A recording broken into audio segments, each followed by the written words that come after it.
হজরত রাসূল আকরাম সাল্লাল্লাহু আলাইহি ওয়াসাল্লাম একবার তার জীবনের প্রথম দিকে হজরত খাদিজা রাদিয়াল্লাহু তাআলা আনহার মালামাল নিয়ে সিরিয়ায় গিয়েছিলেন। ব্যবসা কার্য সমাপ্ত করার পরে তিনি একটি ব্যবসায়িক কাফেলার সঙ্গে ২৫ থেকে ৩০ দিন সফর করার পরে মক্কার অদূরে অবস্থিত জুফা নামক স্থানে তার যাত্রা বিরতি করলেন।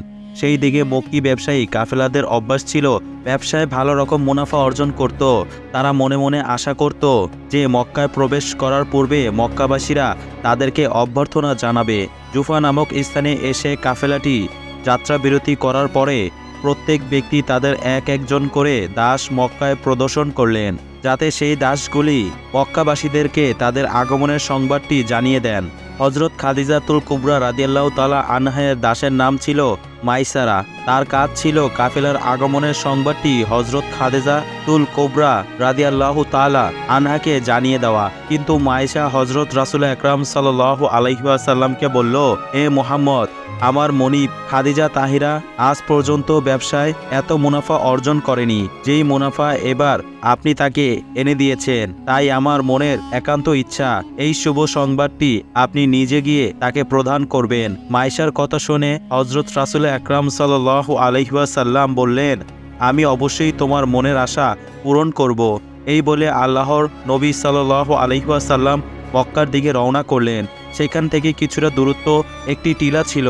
আল্লাহর নবী সাল্লাল্লাহু আলাইহি ওয়াসাল্লাম সেই টিলার ছায়ায় গিয়ে এক মুহূর্তের জন্য দাঁড়ালেন। দূর থেকে এই দৃশ্য দেখে মাইশা ভাবলেন, এখন যেহেতু সকালবেলা, তাই আল্লাহর নবী সাল্লাল্লাহু আলাইহি ওয়াসাল্লাম হয়তোবা সেখানে কিছুক্ষণ বিশ্রাম নেবেন। এরপর সন্ধ্যাবেলায় গিয়ে এই সংবাদটি হজরত খাদিজাতুল কুবরা রাদিয়াল্লাহু তাআলা আনহাকে জানাবেন। যেহেতু মাইশা ছিল একজন দাস, তাই এই ব্যাপারে তার কোনো হস্তক্ষেপের অধিকার ছিল না। সেই দিন সকালবেলা হজরত খাদিজা রাদিয়াল্লাহু তাআলা আনহা তার দাসীদেরকে নিয়ে ছাদে বসে গল্প করছিলেন। হঠাৎ তার মনে হলো আকাশ যেন কিসের আলো উদ্ভাসিত হয়ে উঠেছে। প্রথমে তিনি মনে করলেন এটি হয়তো সূর্যের আলো হবে। সঙ্গে সঙ্গে হজরত খাদিজাতুল কুবরা রাদিয়াল্লাহু তাআলা আনহার মনে হতে লাগলো এটি সূর্যের আলো হতে পারে না। এরপর তিনি পিছন ফিরিয়ে দেখলেন জান্নাতুল মাওয়া কবরস্থানের পাহাড়গুলি পিছন থেকে এই নূর উদ্ভাসিত হচ্ছে। তিনি অত্যন্ত ভীত সংকস্ত হয়ে পড়লেন। এরপর তিনি তার দাসীদেরকে জিজ্ঞাসা করে বললেন, আমি যা দেখতে পাচ্ছি তোমরাও কি তাই দেখতে পাচ্ছ? হজরত খাদিজা রাদিয়াল্লাহু তাআলা আনহা এর প্রশ্নের উত্তরে দাসীরা বলল, হে খাদিজা, আপনি যা দেখতে পাচ্ছেন আমরাও তাই দেখতে পাচ্ছি। এমন অদ্ভুত বিষয়ে আমরা কখনই অবলম্বন করিনি। এরপর হজরত খাদিজা রাদিয়াল্লাহু তাআলা আনহু লক্ষ্য করলেন একজন উষ্ট্রারোহিত বাড়ির দিকে এগিয়ে আসছে। উটটির দিকে খুব খেয়াল করে তিনি দাসীদের উদ্দেশ্যে বললেন, মনে হচ্ছে এটি যেন আমারই উট। হজরত খাদিজা রাদিয়াল্লাহু তাআলা আনহার কথা শুনে দাসীরা বলল, এ আমার মনিবেরা, আপনি কি বলছেন? আপনার উট তো ব্যবসার উদ্দেশ্যে মাইশার সঙ্গে সিরিয়া প্রেরণ করেছেন, তাহলে এখন সেটি কিভাবে অবস্থান করবে? এরপর সেই অষ্টরোহিত যখন আরো কিছুটা এগিয়ে আসলো, তখন এমন সময়ে সেই নূর অদৃশ্য হয়ে গেল। কারণ আল্লাহ রব্বুল আলামিন তখন পর্যন্ত তার নবীর মর্যাদা লোকচক্ষুর অন্তরালে রাখতে চাচ্ছিলেন। কিছুক্ষণ পরে একজন দাস হজরত খাদিজা রাদিয়াল্লাহু তাআলা আনহার কাছে এসে বলল, আবু তালিবের ভাতিজা মুহাম্মদ ব্যবসায়ের সংবাদ নিয়ে এসেছেন। হজরত রাসূল আকরাম সাল্লাল্লাহু আলাইহি ওয়াসাল্লামের কথা শোনা মাত্রই খাদিজা রাদিয়াল্লাহু তাআলা আনহা আর স্থির থাকতে পারলেন না। তিনি তাকে অভ্যর্থনা জানানোর জন্য দৌড়ে দরজায় চলে আসলেন। আর সকল দাসীরা বিস্ময়কর হয়ে লক্ষ্য করল কিভাবে তাদের মনিবে একজন গরিব যুবককে অভ্যর্থনা জানানোর জন্য দৌড়ে তার দরজায় গেলেন। এরপর তিনি আল্লাহর নবী সাল্লাল্লাহু আলাইহি ওয়াসাল্লামকে তার ঘরে প্রবেশ করাতে বললেন এবং তাকে জিজ্ঞাসা করলেন, আপনি সফর থেকে কখন ফিরেছেন? হজরত খাদিজা রাদিয়াল্লাহু তাআলা আনহা এটা ভেবে দোটারায় ছিলেন যে সে উষ্ট্রারোহী কি তিনি ছিলেন যার বদন মোবারক থেকে নূরের আলোটা বের হচ্ছিল, নাকি তিনি ঘর থেকে এসেছেন। আল্লাহর নবী সাল্লাল্লাহু আলাইহি ওয়াসাল্লাম জবাব দিলেন, আমি এইমাত্র সফর থেকে এসেছি এবং এখনো পর্যন্ত মক্কার দিকে যাইনি, সরাসরি আপনার বাড়িতেই চলে এসেছি। আমি আপনাকে এই সংবাদটি জানানোর জন্য এসেছি যা আপনার ব্যবসায়িক কাফেলা ফিরে এসেছে এবং আপনার দাস মাইশারাও ফিরে এসেছে। আর আপনি যে মালগুলি ব্যবসায়ের উদ্দেশ্যে সিরিয়া প্রেরণ করেছিলেন সকল মালামালগুলি বিক্রি হয়েছে এবং প্রচুর পরিমাণ মুনাফা অর্জন হয়েছে। এরপর হজরত খাদিজা রাদিয়াল্লাহু তাআলা আনহা জিজ্ঞেস করলেন, কাফেলা এখন কোথায় অবস্থান করছে? আল্লাহর নবী সাল্লাল্লাহু আলাইহি ওয়াসাল্লাম বললেন, এর কাফেলা এখন জুফা নামক স্থানে অবস্থান করছে। অত্যন্ত বিস্মিত হয়ে হযরত খাদিজাতুল কুবরা রাদিয়াল্লাহু তাআলা আনহা আল্লাহর নবী সাল্লাল্লাহু আলাইহি ওয়াসাল্লাম কে জিজ্ঞাসা করলেন, তার মানে আজকে সকালে আপনি কাফেলা থেকে রওনা দিয়েছেন এবং এত তাড়াতাড়ি এখানে চলেও এসেছেন, অথচ জুফা থেকে এখানে আসতে 2 দিন সময়ের প্রয়োজন হয়। আল্লাহর নবী সাল্লাল্লাহু আলাইহি ওয়াসাল্লাম বললেন, আমি যা বলেছি একদম সত্যই বলেছি। নবীজির কথা শুনে হযরত খাদিজা রাদিয়াল্লাহু তাআলা আনহা তাকে আর কোনো প্রশ্ন করলেন না। এরপর আল্লাহর নবী সাল্লাল্লাহু আলাইহি ওয়াসাল্লাম এর জন্য নাস্তার ব্যবস্থা করা হলো এবং জমজমের মশল নিয়ে আসা হলো আল্লাহর নবী সাল্লাল্লাহু আলাইহি ওয়াসাল্লামের খেদমতে উপহার হিসেবে। অতঃপর খাদিজাতুল কুবরা রাদিয়াল্লাহু তাআলা আনহু রাসূল আকরাম সাল্লাল্লাহু আলাইহি ওয়াসাল্লামকে বললেন, যদি আপনার কোনো সমস্যা না হয়ে থাকে তাহলে আমি আপনাকে প্রস্তাব করতে চাই যে আপনি পুনরায় কাফেলার নিকট ফিরে যান এবং কাফেলার সঙ্গে মক্কায় প্রবেশ করবেন। এর দ্বারা হযরত খাদিজাতুল কুবরা রাদিয়াল্লাহু তাআলা আনহার উদ্দেশ্য ছিল এটাই যে কিছুক্ষণ পূর্বে তিনি যে নূরের জ্যোতি দেখেছিলেন এটা কি এই যুবকের বদন মোবারক থেকেই বিচ্ছুরিত হয়েছিল নাকি কোনো কাকতালীয় ঘটনা ছিল। অতঃপর ঘটনা এমনও হতে পারে যে কোনো ব্যক্তি সেই রাস্তা দিয়ে হেঁটে গিয়েছে এবং তার বদন মোবারক থেকে সেই আলো ও নূরের জ্যোতি বিচ্ছুরিত হয়েছে।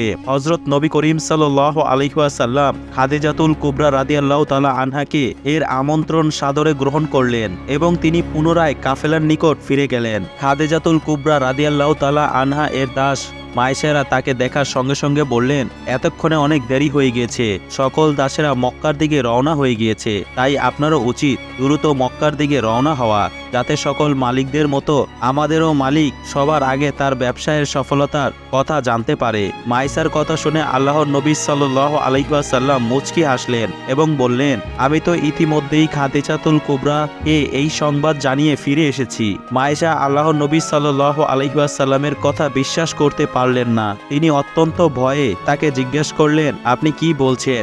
আমি তো কিছুক্ষণ পূর্বেই আমি আপনাকে দেখেছিলাম, ওই টিলার পাশে আপনি বিশ্রাম নিচ্ছিলেন, কিন্তু আপনি বলছেন মক্কায় গিয়ে হযরত খাদিজাতুল কুবরা রাদিয়াল্লাহু তাআলা আনহাকে ইতিমধ্যেই সংবাদ জানিয়ে আবার ফিরেও এসেছেন। এখান থেকে মক্কায় যেতে কমপক্ষে 2 দিন সময়ের প্রয়োজন। এত অল্প সময়ের মধ্যে এত দীর্ঘ সফর কিভাবে সম্ভব? এরপর আল্লাহর নবী সাল্লাল্লাহু আলাইহি ওয়াসাল্লাম হযরত খাদিজাতুল কুবরা রাদিয়াল্লাহু তাআলা আনহার এর বাড়ির সেই রাস্তা সেই নাস্তার তার ব্যাগটি বের করলেন এবং জমজমের পানির সেই মশকটি দেখালেন, যার উপর হযরত খাদিজাতুল কুবরা রাদিয়াল্লাহু তাআলা আনহা এর সিলমোহর লাগানো ছিল। অতঃপর আল্লাহর নবী সাল্লাল্লাহু আলাইহি ওয়াসাল্লাম মায়েশাকে বললেন, তুমি তো তোমার মালিকের বাড়িতে দীর্ঘদিন থেকেছো, দেখো তো এই সামগ্রিক গুলিগুলি তুমি চিনতে পারছো কিনা? সবকিছু দেখে মায়েশারা বিস্ময় হয়ে হতবাক হয়ে গেল।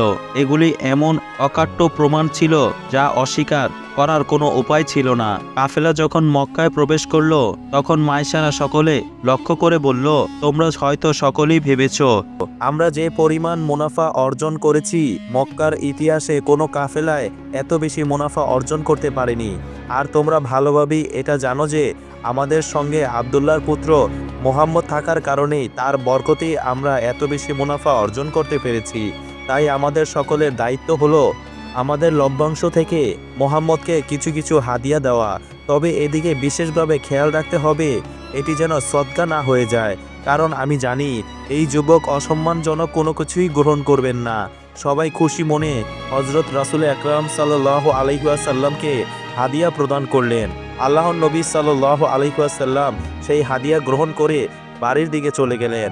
হযরত খাদিজা রাদিয়াল্লাহু তাআলা আনহার বাড়ির যাওয়ার কোনো প্রয়োজন ছিল না তার, কারণ ইতিপূর্বেই তিনি তার সঙ্গে দেখা করেছিলেন।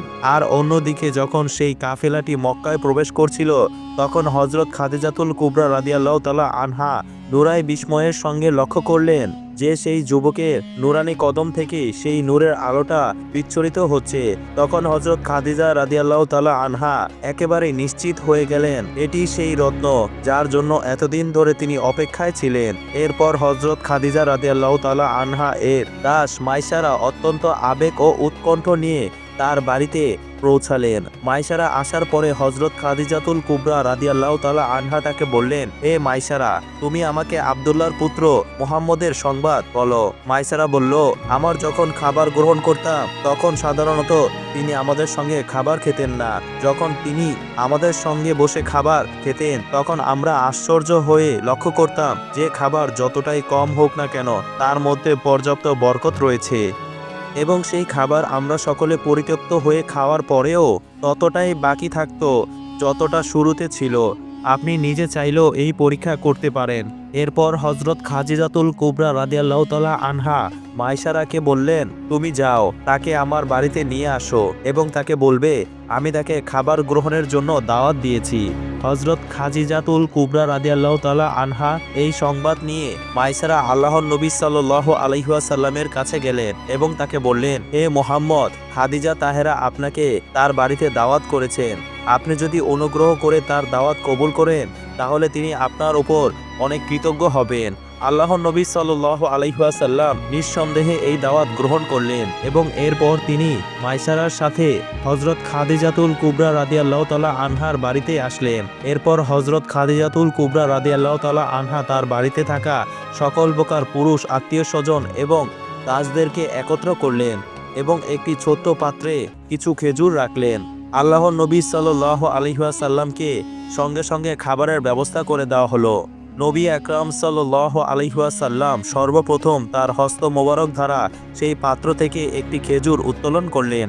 এরপর হযরত খাদিজাতুল কুবরা রাদিয়াল্লাহু তাআলা আনহা এর অন্যান্য আত্মীয়রাও সেই পাত্র থেকে খেজুর উত্তোলন করে খেতে খেতে লাগলেন। খাদিজা রাদিয়াল্লাহু তাআলা আনহা আশ্চর্য বিবশ লক্ষ্য করলেন খেতে খেতে সকলের ওপর পরিতৃপ্তি চলে আসলো। সবাই পরিতৃপ্তির সাথে খাবার গ্রহণ করলেন, কারো পেটে আর সামান্যতম জায়গা বাকি রইল না। কিন্তু আশ্চর্যের ব্যাপার হলো সেই খেজুরে সর্বপ্রথম যতগুলি খেজুর ছিল খাবার গ্রহণ করার পরেও ঠিক ততগুলি খেজুর অবশিষ্ট রইল। খাবার গ্রহণ করার শেষে তিনি আল্লাহর নবী সাল্লাল্লাহু আলাইহি ওয়াসাল্লামকে ধন্যবাদ জানিয়ে বিদায় জানালেন। এরপর খাদিজাতুল কুবরা রাদিয়াল্লাহু তাআলা আনহা আনন্দ চিত্রে তার দাস মাইসারাকে ডাকলেন এবং তাকে 2টি উট ও 1 টুকরো জমি এবং বিপুল পরিমাণ স্বর্ণ মুদ্র উপহার দিয়ে বললেন, মাইসারা, তুমি আজ আমাকে এমন একটি আনন্দের সংবাদ দিয়েছ যার কারণে তুমি এই উপহারগুলি হকদার হয়ে গিয়েছো। আজ থেকে তুমি মুক্ত এবং তোমার স্ত্রীও মুক্ত এবং তুমি ও তোমার স্ত্রীর যতগুলি সন্তান সম্পত্তি আমার দাসদাসী হয়ে আছো সকলকে আমি মুক্তি করে দিলাম। আজ থেকে তুমি মুক্ত ও স্বাধীন জীবনযাপন করবে। মাইসারা হযরত খাদিজাতুল কুবরা রাদিয়াল্লাহু তাআলা আনহার প্রতি সীমাহীন খুশি হলেন এবং আল্লাহর নবী খাদিজা রাদিয়াল্লাহু তাআলা আনহার প্রতি ভালোবাসায় তার অন্তর পূর্ণ হয়ে গেল এবং রাসূল আকরাম সাল্লাল্লাহু আলাইহি ওয়াসাল্লাম এর প্রতি তার শ্রদ্ধা আরও বেড়ে গেল, কারণ তিনি তার কারণে আজ মুক্ত স্বাধীন জীবনযাপন করতে পারছেন। হযরত খাদিজা রাদিয়াল্লাহু তাআলা আনহা মনে মনে আল্লাহর নবী সাল্লাল্লাহু আলাইহি ওয়াসাল্লামকে বিবাহের সিদ্ধান্ত নিলেন, কিন্তু তিনি এটা ভেবে সংকীর্ণ হলেন যে আমি যদি তাকে বিবাহের প্রস্তাব দেই তিনি আমার বিবাহের প্রস্তাব প্রত্যাখ্যান করে দেন কিনা। তাই তিনি আল্লাহর নবী সাল্লাল্লাহু আলাইহি ওয়াসাল্লামের মনে অবস্থা সম্পর্কে জানতে চাচ্ছিলেন। হযরত খাদিজাতুল কুবরা রাদিয়াল্লাহু তাআলা আনহা এর সবচাইতে প্রিয় দাসীর নাম ছিল নাফিসা। তিনি নাফিসাকে ডেকে বললেন, হে নাফিসা, আমি তোমাকে আবু তালিবের ভাতিজা মোহাম্মদের বাড়িতে প্রেরণ করতে চাচ্ছি। তার কাছ থেকে একটি সংবাদ জেনে আসবে। আমি তাকে বিয়ে করতে চাই, কিন্তু এই ভেবে আমি সংকীর্ণ হচ্ছি আমি যদি তাকে বিয়ের প্রস্তাব দেই না জানি সে আমার বিয়ের প্রস্তাব প্রত্যাখ্যান করে দেয় কিনা। তাই তোমার দায়িত্ব হলো তুমি মোহাম্মদের কাছে গিয়ে জানবে আমার ব্যাপারে সে কি ধারণা রাখে, আমি তাকে বিবাহের প্রস্তাব দিলে সে প্রত্যাখ্যান করে কিনা। হযরত খাদিজাতুল কুবরা রাদিয়াল্লাহু তাআলা আনহা এর সংবাদ নিয়ে নাফিসা আল্লাহর নবী সাল্লাল্লাহু আলাইহি ওয়াসাল্লামের বাড়িতে আসলেন এবং নবী আকরাম সাল্লাল্লাহু আলাইহি ওয়াসাল্লামকে খুবই আদর ও আপ্যায়ন করলেন। এরপর নাফিসা আল্লাহর নবী সাল্লাল্লাহু আলাইহি ওয়াসাল্লামকে জিজ্ঞাসা করলেন, আপনি এখন বিয়ের উপযুক্ত বয়সে রয়েছেন, বিবাহ শাদীর ব্যাপারে আপনি কি চিন্তা করছেন? আল্লাহর নবী সাল্লাল্লাহু আলাইহি ওয়াসাল্লাম উত্তর দিলেন, আমার আর্থিক অবস্থা সম্পর্কে তো আপনি জানেন। আমার চাচা বলেছে এবার বাণিজ্য করার মাধ্যমে যে মুনাফা অর্জন হয়েছে তার মাধ্যমে বিবাহ করা সম্ভব।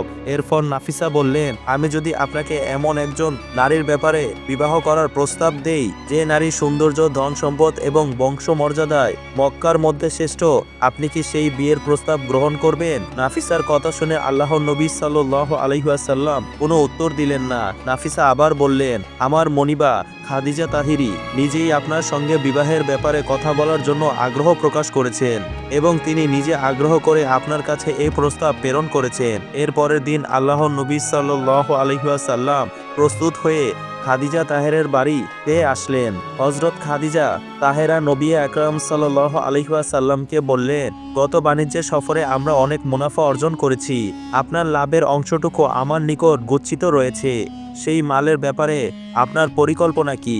নবী করিম সাল্লাল্লাহু আলাইহি ওয়াসাল্লাম বললেন, আমার চাচা আমাকে বলেছেন আমি যেন নিজের জন্য ওট কিনে নিজের ব্যবসা শুরু করি এবং অবশিষ্ট যে অর্থ থাকবে তা দিয়ে তিনি আমার বিবাহের ব্যবস্থা করতে চান। নবী করিম সাল্লাল্লাহু আলাইহি ওয়াসাল্লামের এই কথা শুনে হযরত খাদিজা রাদিয়াল্লাহু তাআলা আনহা বললেন, কাকে আপনি আপনার জীবন সঙ্গী হিসেবে বেছে নিতে চান? আমার মনে আপনার জন্য এক নারীর ব্যাপারে প্রস্তাব রয়েছে, যিনি বংশমর্যাদায় আপনার সমকক্ষ এবং বিপদে সর্বদাই আপনার পাশে থেকে আপনাকে সাহায্য করবেন। আল্লাহর নবী সাল্লাল্লাহু আলাইহি ওয়াসাল্লাম বললেন, আমার মনে ইচ্ছা ছিল এমন একটি পরিবারের সাথে সম্পর্ক করি যার ধন সম্পদে আমার সমকক্ষ, তবে আমার চাইতে উঁচু নয়। হযরত খাদিজাতুল কুবরা রাদিয়াল্লাহু তাআলা আনহা তখন বললেন, তাহলে এই সম্পর্কটি আপনার সবচাইতে উপযুক্ত। আল্লাহর নবী সাল্লাল্লাহু আলাইহি ওয়াসাল্লাম প্রশ্ন করলেন, কেন আমার জন্য সেই সম্পর্কটি সবচাইতে উপযুক্ত? হযরত খাদিজাতুল কুবরা রাদিয়াল্লাহু তাআলা আনহা এতক্ষণ পর্যন্ত নিজের কথা ইঙ্গিতে বলছিলেন, এবার তিনি সরাসরি নিজের কথা প্রকাশ করে বললেন, আমি আপনাকে বিয়ে করতে চাই এবং বিয়ের পরে আমার যত মালামাল রয়েছে সবকিছুই আপনার জন্য হেবা করে দিব, অতঃপর আপনি আমার চাইতে সম্পদশালী হয়ে যাবেন। আমি তো কেবল আপনার চরম দাসী হিসেবে থাকতে চাই এবং সর্বদাই আপনার চরণে খেদমত করে নিজেকে ধন্য করতে চাই। তখন আল্লাহর নবী সাল্লাল্লাহু আলাইহি ওয়াসাল্লাম বললেন, আমার চাচার সঙ্গে আলোচনা না করে আমি এই ব্যাপারে কোনো সিদ্ধান্ত নিতে পারবো না, তাই সর্বপ্রথম আমি আমার চাচার সাথে আলোচনা করে নিই। এই বলে আল্লাহর নবী সাল্লাল্লাহু আলাইহি ওয়াসাল্লাম সেদিনের মতো খাদিজা রাদিয়াল্লাহু তাআলা আনহার বাড়ি থেকে বিদায় গ্রহণ করলেন। পরের দিনের ঘটনা, আবু তালিব মক্কার চত্বরে বসে রয়েছেন এবং তার পাশে উপস্থিত রয়েছেন মক্কার নেতৃবৃন্দ। আল্লাহর নবী সাল্লাল্লাহু আলাইহি ওয়াসাল্লাম লজ্জায় অবনীত মুখে আবু তালিবের পাশে গিয়ে দাঁড়ালেন। রাসূল আকরাম সাল্লাল্লাহু আলাইহি ওয়াসাল্লামের মুখ দেখে আবু তালিব বললেন, হে আমার ভাতিজা, আমার মনে হচ্ছে তুমি কিছু বলতে চাচ্ছ। আল্লাহর নবী সাল্লাল্লাহু আলাইহি ওয়াসাল্লাম তখন বললেন, আপনি ইতিপূর্বে এই ব্যাপারে আমার সঙ্গে আলোচনা করেছিলেন, আমি আমার বিয়ের ব্যাপারে কথা বলছি। তখন আবু তালিব বললেন, আমরা বনু হাশিমের জন্য এমন একটি মেয়ে খুঁজছি যে বংশমর্যাদায় আমাদের সমান হবে। রাসূল আকরাম সাল্লাল্লাহু আলাইহি ওয়াসাল্লাম বললেন, কুয়াইলিদের কন্যা খাদিজাও এই ব্যাপারে একমত প্রকাশ করেছেন এবং তিনি বিয়ের ব্যাপারে আগ্রহ প্রকাশ করেছেন। নবী আকরাম সাল্লাল্লাহু আলাইহি ওয়াসাল্লামের এই কথা শুনে আবু তালিব চিন্তায় পড়ে গেলেন। তিনি কিছুই বলছিলেন না, কিন্তু রাসূলুল্লাহ সাল্লাল্লাহু আলাইহি ওয়াসাল্লামের অপর চাচা আবু লাহাব দাঁড়িয়ে বলল, তুমি কি বলছো? তোমার কি মাথা ঠিক আছে? তুমি বলছো আমরা তোমার ব্যাপারে খাদিজার কাছে বিবাহের বার্তা পাঠাই? তুমি কি জানো ইতিপূর্বে খাদিজা কত বড় বড় আমির উমরা ও রাজা বাদশাকে রাজা বাদশার প্রস্তাব ফিরিয়ে দিয়েছিলেন, আর সেখানে তোমার মতো একজন নিঃস্ব এতিম যুবককে সে বিয়ে করতে চাইবে? এটা কোনোদিনও সম্ভব নয়। আমরা যদি তোমার বিয়ের ব্যাপারে বার্তা পাঠাই, সে এক মুহূর্তে তা প্রত্যাখ্যান করে দিবে, আর এর মাধ্যমে বনি হাশিমের মান ইজ্জত ভুলে লজ্জিত হয়ে যাবে। আবু লাহাবের কথা শুনে রাসূল আকরাম সাল্লাল্লাহু আলাইহি ওয়াসাল্লাম এর অপর চাচা আব্বাস দাঁড়িয়ে গেলেন এবং তিনি বললেন, তুমি তোমার জিহ্বাকে সামলে রাখো, কারণ তুমি আমার ভাতিজাকে অপমান করছো। কোন দিক দিয়ে সে কম রয়েছে? তার বংশ মর্যাদা রয়েছে এবং মক্কার সবাই তাকে সম্মান করে, আলামিন বলে ডাকে। খাদিজাতুল কুবরা যদি তাকে বিয়ে করে তাহলে একজন সম্ভ্রান্ত ব্যক্তিকেই সে বিয়ে করবে। রাসূল আকরাম সাল্লাল্লাহু আলাইহি ওয়াসাল্লামের সম্মানিত চাচা আবু তালেব বললেন, সেটা যাই হোক, খাদিজাতুল কুবরার মনের অবস্থা কি তা না জেনে তার কাছে বিয়ের প্রস্তাব পাঠানো ঠিক হবে না। আমরা যদি তার কাছে বিয়ের প্রস্তাব পাঠাই, সে কি তা প্রত্যাখ্যান করে দিবে কিনা এটা পূর্বে আমাদেরকে জানতে হবে, তারপরেই তার কাছে বিয়ের প্রস্তাব নিয়ে যাওয়া বুদ্ধিমানের কাজ হবে। এরপরে সকলেই চিন্তা করতে লাগলো কিভাবে হযরত খাদিজাতুল কুবরা রাদিয়াল্লাহু তাআলা আনহার মনের অবস্থা সম্পর্কে জানা যায়। রাসূল আকরাম সাল্লাল্লাহু আলাইহি ওয়াসাল্লামের ফুফু সাফিয়ার সাথে খাদিজাতুল কুবরা রাদিয়াল্লাহু তাআলা আনহা এর এক নিকট আত্মীয়ের বিবাহ হয়েছিল।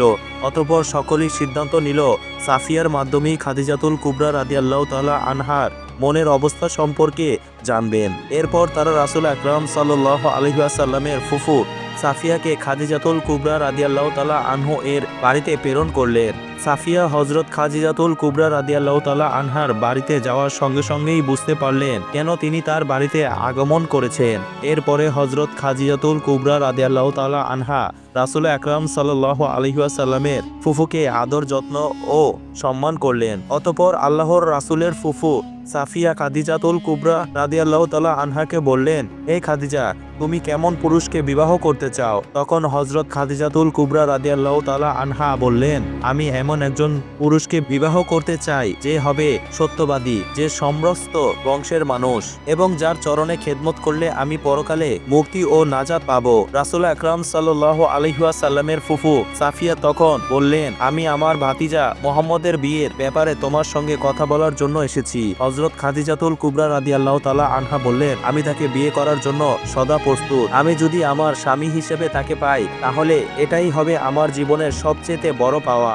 এভাবে হযরত খাদিজাতুল কুবরা রাদিয়াল্লাহু তাআলা আনহা রাসূল আকরাম সাল্লাল্লাহু আলাইহি ওয়াসাল্লামের ফুফুর কাছে তার মনের অবস্থা প্রকাশ করলেন। আল্লাহর নবী সাল্লাল্লাহু আলাইহি ওয়াসাল্লামের ফুফু সাফিয়া আবু তালিবকে এসে সকল ঘটনা খুলে বললেন। খাদিজাতুল কুবরা রাদিয়াল্লাহু তাআলা আনহা এর পক্ষ থেকে সম্মতি লাভ করার পরে আবু তালিব খাদিজা কুবরা রাদিয়াল্লাহু তাআলা আনহা এর একজন সম্মানিত চাচা আমর ইবনে সাদের সঙ্গে বিবাহের ব্যাপারে আলোচনা করার জন্য গেলেন। রাসূল আকরাম সাল্লাল্লাহু আলাইহি ওয়াসাল্লামের বিয়ের ব্যাপারে তার কাছে সবকিছু উপস্থাপন করার পরে আমর ইবনে সাদ আবু তালিবকে বলল, হে আবু তালিব, তুমি এটা কিভাবে স্বপ্ন দেখতে পারলে যে আমার ভাতিজা খাদিজাতুল কুবরা তোমার এতিম ও নিঃস্ব ভাতিজা মুহাম্মদকে বিয়ে করে ইতিপূর্বে খাদিজা কত বড় বড় আমির ও ওমরা এবং রাজা বাদশাদের বিবাহের প্রস্তাব ফিরিয়ে দিয়েছে, আর তাদের তুলনা তোমার ভাতিজা তো এতিম ও নিঃস্ব, তার কাছে কিছুই নেই। কোনোদিনও খাদিজাতুল কুবরা এই বিয়েতে রাজি হবে না। অতঃপর তুমি তোমার এই অলৌকিক কল্পনা পরিত্যাগ করো। আবু তালিব ওমর ইবনে সাদের পক্ষ থেকে এই উত্তর শুনে খুবই মর্ম ও রাগান্বিত হয়ে তিনি বুঝতে পারলেন না যে সাফিয়া তাকে কি সংবাদ দিল। অতঃপর তিনি রাগান্বিত হয়ে আমর ইবনে সাদের বাড়ি থেকে বেরিয়ে গেলেন।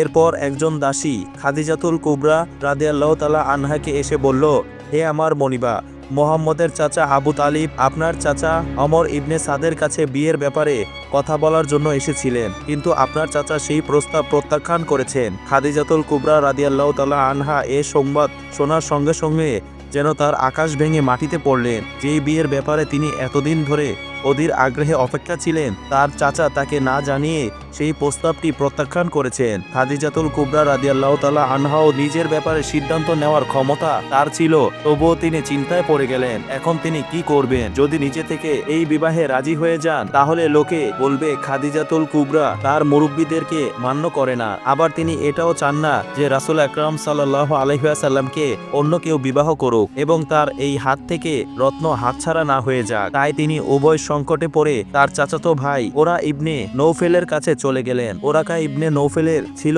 তাওরাত ও জবুরের একজন বিজ্ঞ আলেম, তাই মক্কাবাসীদের সকলেই তাকে অনেক বেশি সম্মান করত। বিশেষ করে তার বংশে তার কথার দাম ছিল। হযরত খাদিজাতুল কুবরা রাদিয়াল্লাহু তাআলা আনহা ওরাকা ইবনে নৌফেলের কাছে গিয়ে সমস্ত ঘটনা খুলে বললেন। ওরাকা বলল, খাদিজা, আমি তোমাকে এই ব্যাপারে সাহায্য করতে পারি, তবে তার পূর্বে তোমাকে একটি ওয়াদা করতে হবে। হযরত খাদিজাতুল কুবরা রাদিয়াল্লাহু তাআলা আনহা বললেন, বলুন, আমি কি আপনার কাছে ওয়াদা করতে পারি? যদি আমার শক্তি ও সামর্থ্য থাকে তাহলে আমি আমার জীবন দিয়ে আপনার সেই ওয়াদা পালন করব। ওরাকা ইবনে নৌফিল বললেন, আমি তোমার কাছে দুনিয়ার কোনো ধন সম্পদ চাই না, বরং আমি একটি জিনিসই চাই, তোমার স্বামী একদিন নবী হবেন। কিয়ামতের দিন ময়দানে সকলেই যখন নাফসি নাফসি বলে থাকবেন, কেউ যখন কারো কথা জানবেন না, তুমি আমার সেদিনের মুক্তির ব্যবস্থা করে দিবে। তুমি যদি সেদিন আমার স্বামীর সাথে সুপারিশের ব্যবস্থা করে দিতে পারো তাহলে আমি তোমার এই সমস্যার সমাধান করতে পারি। হযরত খাদিজাতুল কুবরা রাদিয়াল্লাহু তাআলা আনহা বললেন, বিষয়টি যদি সত্যি তাই হয় তাহলে আমি আপনার সঙ্গে ওয়াদা করছি আমার স্বামীকে আমি আপনার মনের আকাঙ্ক্ষা খুলে বলবো। হযরত খাদিজাতুল কুবরা রাদিয়াল্লাহু তাআলা আনহা এর সঙ্গে এই কথাবার্তা বলার পরে ওরাকা ইবনে নৌফিল ওমর ইবনে সাদের কাছে চলে গেলেন। এরপর তিনি তাকে বললেন, আপনি এ কি করেছেন? বনি হাসিমের প্রস্তাব ফিরিয়ে দিয়েছেন। এখন যদি তারা আমাদের সঙ্গে যুদ্ধ করতে চায় তাহলে তাদের পতাকার তলে সবাই একত্রিত হয়ে যাবে, কারণ বনি হাসিমের তো মক্কার মধ্যে সবচাইতে সম্রাদ্ধ বংশ। আর দ্বিতীয়ত, আপনি কিভাবে জানলেন যে খাদিজাতুল কুবরা রাদিয়াল্লাহু তাআলা আনহু মোহাম্মদকে বিয়ে করতে চাচ্ছেন না? আপনি তার কাছে জিজ্ঞাসা না করে আপনি কিভাবে সিদ্ধান্ত নিতে পারলেন? আমর ইবনে সাদ বলল, এ ওয়ারাকা, আমি এত সব কিছু ভেবে দেখিনি। আমি তো ইতিপূর্বে দেখেছি খাদিজাতুল কুবরা রাদিয়াল্লাহু তাআলা আনহা বড় বড় আমির উমরাদের বিয়ের প্রস্তাব প্রত্যাখ্যান করে দিয়েছেন। অনেক রাজা বাদশা তাকে বিয়ের প্রস্তাব দিয়েছেন, কিন্তু তিনি তা প্রত্যাখ্যান করে দিয়েছেন, প্রস্তাব ফিরিয়ে দিয়েছেন। সেখানে মোহাম্মদের তো একজন এতিম ও নিঃস্ব যুবকের বিবাহের প্রস্তাব তিনি কিভাবে গ্রহণ করবেন? এই চিন্তা করেই আমি কথা বলেছিলাম। ওরাকা ইবনে নৌফিল বললেন, খাদিজাতুল কুবরা এই বিয়ের ব্যাপারে অধীর আগ্রহের অপেক্ষায় করছেন। এবার আপনি আমার সঙ্গে চলুন। বনি হাসেমের বিবাহের প্রস্তাব ফিরিয়ে দিয়ে আপনি যে ভুল করেছেন তা প্রায়শ্চিত্ত করতে হবে, নইলে আমাদের বংশের অস্তিত্ব থাকবে না। এরপরে ওরাকা ইবনে নফিল এবং আমর ইবনে সাদ মক্কার চত্বরের দিকে রওনা করলেন। মক্কার চত্বরে গিয়ে তারা দেখলেন বনি হাসেমের যুবকেরা তলোয়ার নিয়ে প্রস্তুত রয়েছে এবং তারা রাগে ফুঁসছে, আর তাদের মাঝেই বসে রয়েছেন আবু তালেব। আমর ইবনে সাদ কাউকে কিছু না বলে সরাসরি গিয়ে আবু তালেবের হাত ধরে বললেন এবং তাকে বললেন, আমি কিছু বুঝতে না পেরে এই বিয়ের প্রস্তাব ফিরিয়ে দিয়েছিলাম। বনি হাসিমের কাছে আমি যে গোস্তাকিন করেছি, দয়া করে আপনি আমাকে ক্ষমা করুন। আমি মূলত আমার ভাতিজির মনের অবস্থা সম্পর্কে জানতাম না। তিনি যে আপনার ভাতিজি মোহাম্মদকে বিয়ে করার জন্য এতটাই আগ্রহী সে ব্যাপারে আমার এতটাও জ্ঞান ছিল না। এখন আমি ওরাকা ইবনে নৌফিলের মাধ্যমে জানতে পারলাম আমার ভাতিজি খাদিজাতুল কুবরা আপনার ভাতিজাকে বিয়ে করার জন্য অধীর আগ্রহে অপেক্ষায় রয়েছে। দয়া করে আপনি এই বিবাহের ব্যবস্থা করুন এবং আমাদের উভয় বংশের মান ইজ্জত রক্ষা করুন। আমর ইবনে সাদের কথা শুনে আবু তালেব বুঝতে পারল মূলত ব্যাপার কি রয়েছিল। পরিশেষে সকল সমস্যা সমাধান হয়ে আল্লাহর নবী সাল্লাল্লাহু আলাইহি ওয়াসাল্লামের সঙ্গে হযরত খাদিজাতুল কুবরা রাদিয়াল্লাহু তাআলা আনহা এর বিবাহ সম্পূর্ণ হয়ে গেল।